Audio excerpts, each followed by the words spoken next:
Salut à tous, aujourd'hui petite vidéo sur les 7 erreurs à ne pas faire pour réussir sa vente. Pour certains qui auraient téléchargé le guide que je vous ai partagé il y a maintenant quelques semaines, qui vous permet d'estimer vous-même le prix de votre maison, ou en tout cas vous donner la méthode pour réussir à estimer correctement le prix de votre bien. J'ai pensé que vous seriez intéressé pour connaître les 7 erreurs à ne pas faire pour pouvoir aller jusqu'au bout de ce projet. C'est des petites choses simples qui peuvent vous permettre vraiment de faire passer votre vente en une réussite. Et l'idée de cette vidéo est tout simplement de vous donner ces erreurs pour que vous puissiez les éviter, puisqu'elles sont faciles à éviter. Si vous faites l'une d'entre elles, ça peut compromettre votre projet. Ces erreurs qui sont faites par certains de mes clients les ont amenés parfois à perdre de l'argent, puisque finalement, ils se retrouvaient à vendre leurs biens à perte ou en dessous du prix du marché, alors que leur bien valait largement le prix du marché. Première erreur à éviter, c'est être trop impliqué dans la vente de son bien. Tous les vendeurs, je dis bien tous les vendeurs, sont liés sentimentalement, affectivement à leur bien. C'est normal, vous avez fait des projets, vous avez construit ensemble, vous êtes engagé sur des projets à long terme, vous y avez investi de l'argent et vous avez encore certainement un prêt à rembourser. C'est tout à fait normal d'être lié sentimentalement à son bien. Les premiers pas des enfants dans le salon, les anniversaires en famille, les moments forts de votre vie se sont souvent passés dans votre maison. Lorsqu'il est l'heure d'estimer le bien, puisque vous avez X ou Y raison de partir, vous avez tendance à surestimer le prix du bien. Malheureusement, la valeur sentimentale n'a rien à voir avec la valeur réelle de votre bien sur le marché. Pour réussir cette estimation, et si vous n'arrivez pas à vous détacher de cette valeur sentimentale, je vous conseille tout simplement de faire appel à un professionnel. Les professionnels de l'immobilier sont là pour pouvoir faire des estimations, ils en font tous les jours et eux sont détachés de la valeur sentimentale du bien. C'est sans engagement, c'est gratuit, et puis si jamais ça vous vient à l'idée de passer par un agent immobilier ou une agence pour pouvoir vendre, au moins vous vous rendez compte du professionnalisme de la personne et vous sentez le feeling. Deuxième erreur, fixer un prix de vente trop élevé. Le prix de vente est une donnée stratégique dans la vente de votre bien. C'est certainement le paramètre le plus important pour réussir cette vente. La plupart des vendeurs fixent tout simplement le prix de leur bien plus élevé que la valeur du marché, en se disant qu'ils vont tester un peu le marché et puis se retrouvent très rapidement avec aucun appel ou aucune visite ou des visites mais sans offre. Ces gens finalement ils auront très rapidement un sentiment de frustration vis-à-vis des visiteurs ou des personnes qui pourraient potentiellement être intéressées par ce bien. Et puis pour susciter le désir, il faut tout simplement réussir à attirer les personnes, les potentiels acquéreurs qui pourraient être intéressés par votre bien. Et cela passe par un prix cohérent avant tout, et puis aussi par le fait de se mettre à la place des personnes qui vont acheter. Souvenez-vous le moment où vous avez, vous, cherché à acheter. Est-ce que vous auriez acheté un bien plus cher que la valeur du marché et vous retrouvez ensuite dans une position extrêmement difficile à ne plus savoir vendre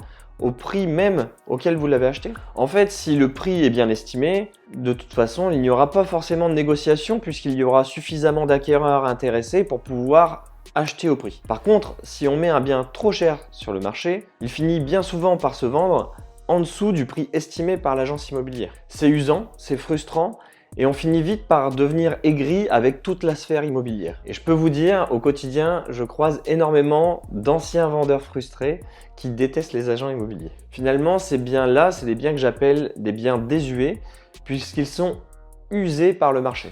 À force de voir les annonces en vente depuis des mois sur le marché, finalement, les acquéreurs potentiels fuient comme la peste ces annonces. Par conséquent, il faut connaître le marché sur lequel vous mettez votre bien en vente et estimer le bon prix. Et finalement, sauf preuve du contraire, personne n'est plus apte à faire une estimation correcte du marché qu'un agent immobilier, puisque c'est son métier et qu'il a l'habitude de voir énormément de biens, de visiter énormément de biens sur un même marché.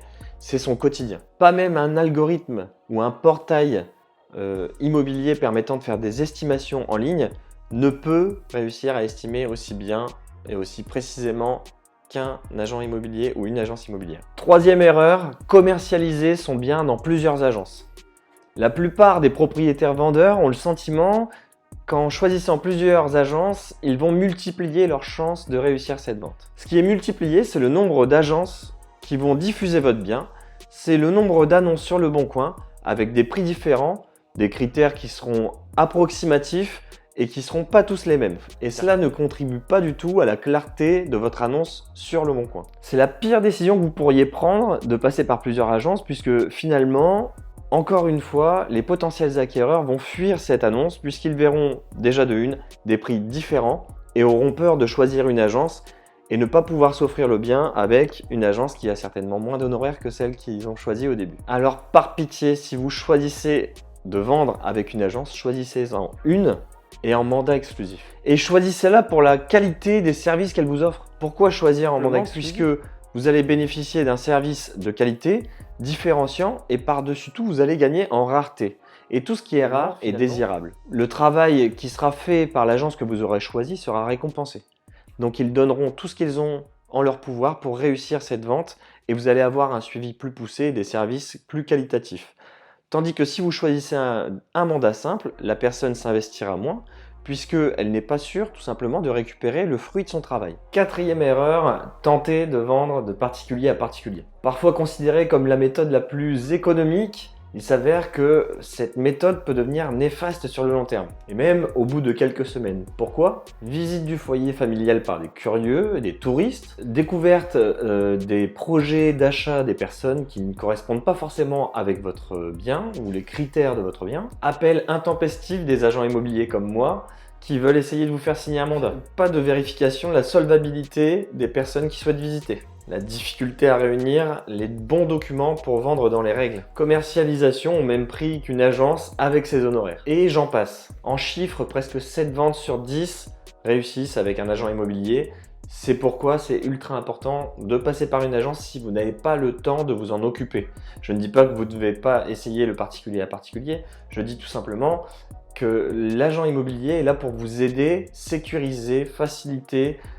C'est un facilitateur de projets de vente et d'achat. Cinquième erreur, ne pas prendre le temps de faire de belles images. Aujourd'hui, la quasi-totalité des ventes démarre sur Internet. Et les personnes qui souhaitent acheter accordent une importance primordiale à l'image qu'elles voient sur les annonces. Le succès d'une annonce en ligne repose tout simplement sur une petite photo miniature d'une annonce. C'est pourquoi je vous conseille de suivre cette chaîne puisque les prochaines vidéos qui arrivent vous apporteront énormément d'astuces ultra faciles à mettre en place pour pouvoir réussir à faire de belles images, de belles photos, de belles vidéos et mettre en valeur votre bien sur Internet. Sixième erreur, c'est vendre en l'état.